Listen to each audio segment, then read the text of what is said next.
Before presenting this essay, I have to clarify a non-standard word and concept use. The word belief, is often used to indicate an idea that is less than a fact, as in, I believe it to be true, but I don't really know that it is a fact.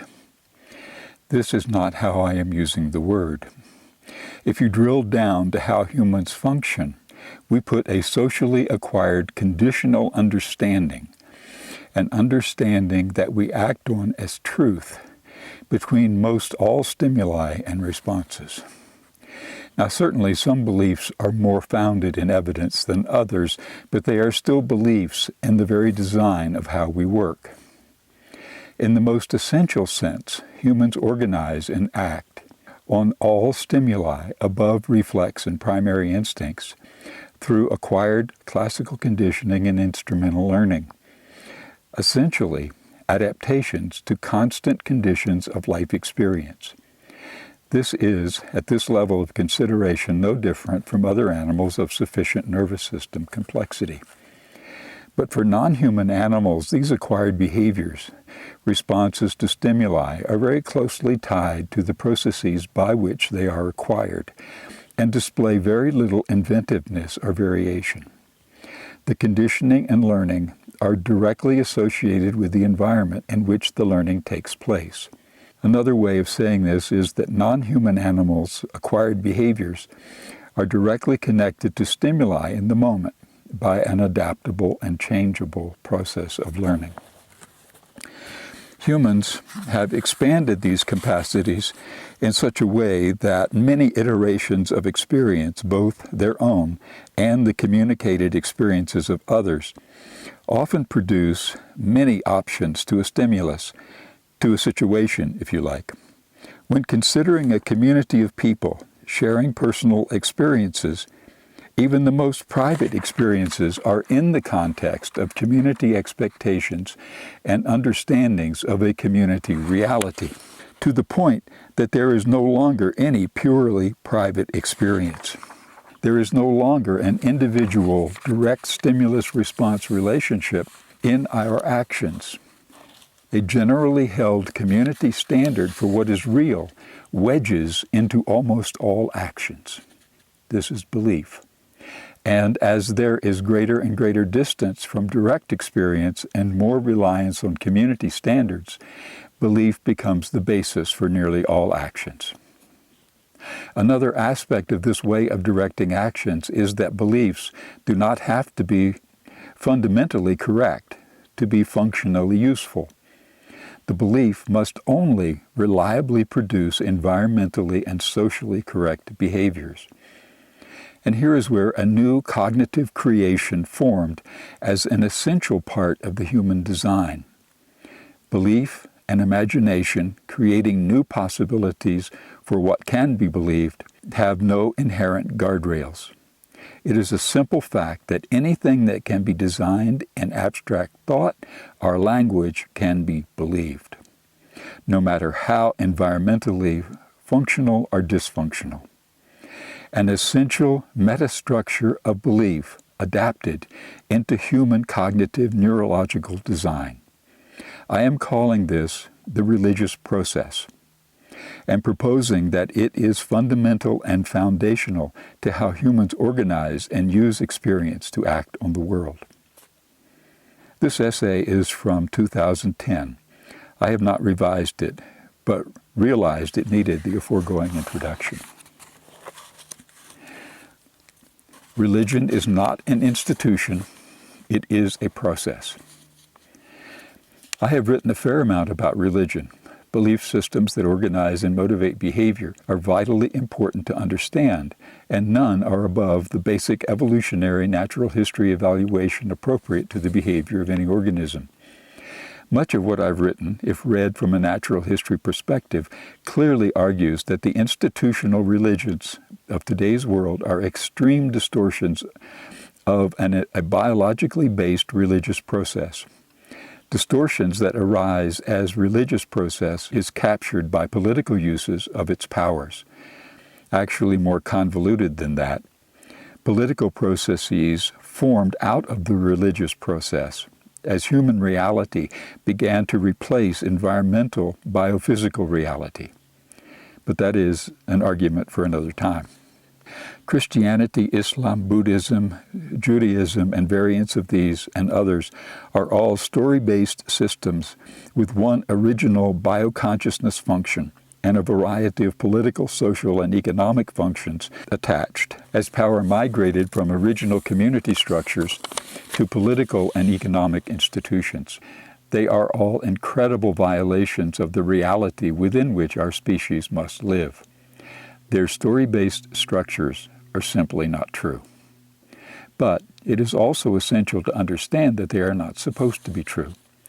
We are only supposed to believe that they are true.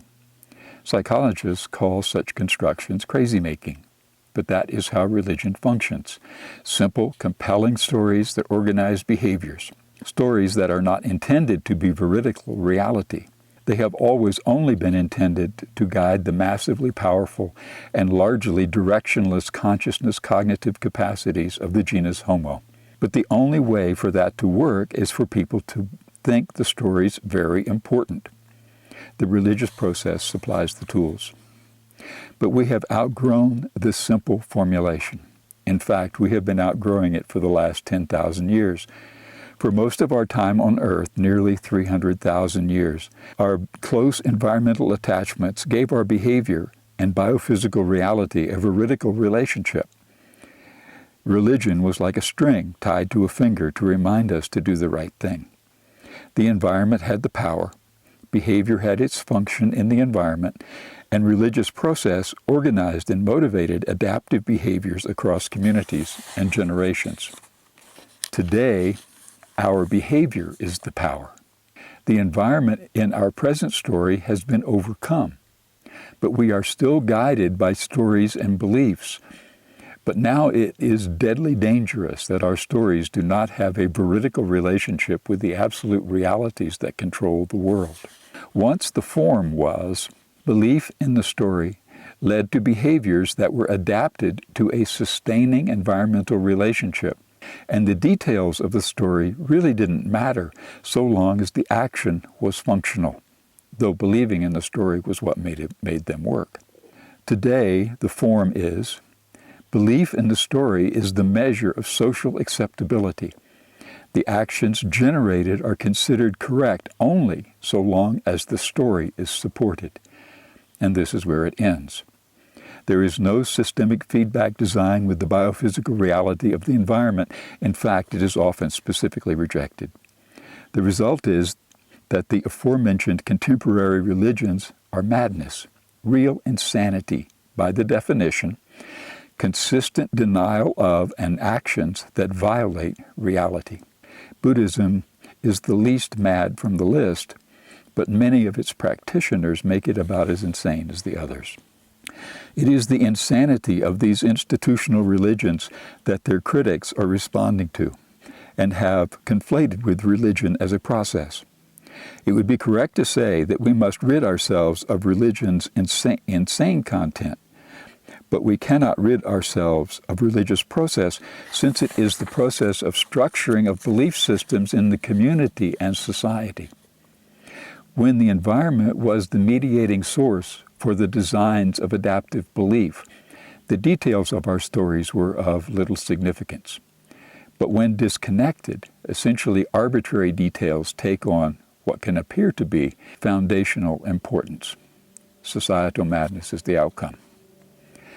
Virgin births, returning from the dead, miracles of all sorts, 800-year-old people, reincarnation, grandfatherly despots living as spirits, infallibility of the written and multiply translated word, absolute necessity of following a certain code, convoluted sophistries of trinities into unities and back again, devils and demons, reverence for a piece of cloth, and literally thousands of other details of belief and story have become measures of worthiness and action.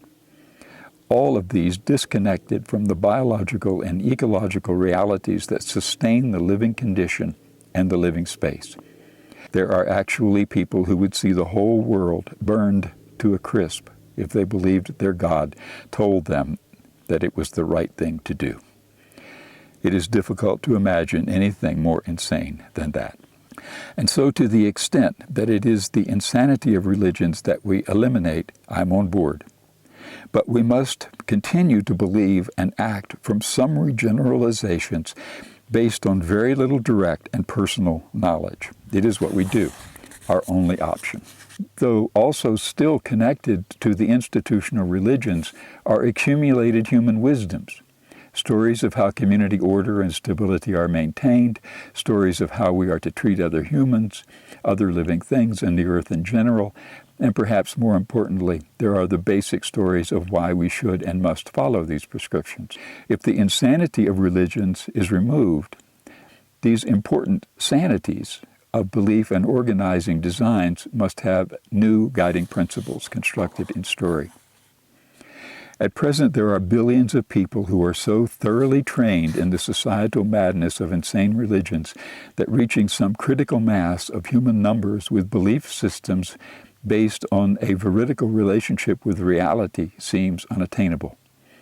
But we must try, with the clear understanding that most of humanity will go to their graves or cremations with the beliefs that they hold at this moment, with the understanding that that is how religious process evolved and adapted to work.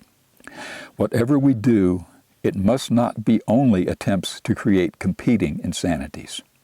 Religions began as the sustaining, motivating belief systems guiding ways to act with accuracy in the natural world.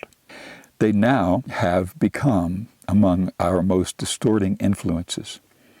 The deepest understanding of the sciences are now the only source for how to act with accuracy in the world. But we must correctly understand the functioning of religious process and not make the mistake of dismissing the processes of belief, another of our reality, as we try to free ourselves from our accumulated insanities of institutional political religions. There are no gods. The biologically based religious process created God authority from primate hierarchical social systems to empower story. The physical events of the universe occur as a consequence of physical laws, known and unknown. The living process functions through the machinations of the living system of order and the information nexus of DNA protein. Humans operate in these spaces and with the consciousness system of order, a new information system that creates new probabilities for what can manifest in both physical objects and behaviors. Somehow, a critical mass of humanity has to come to grips with these realities.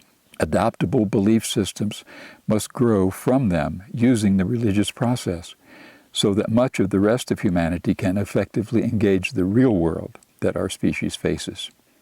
Religions claim to promise a meaning for life. It is often said that a sense of purpose can only derive from Christian, Muslim, Hindu, Jewish, etc.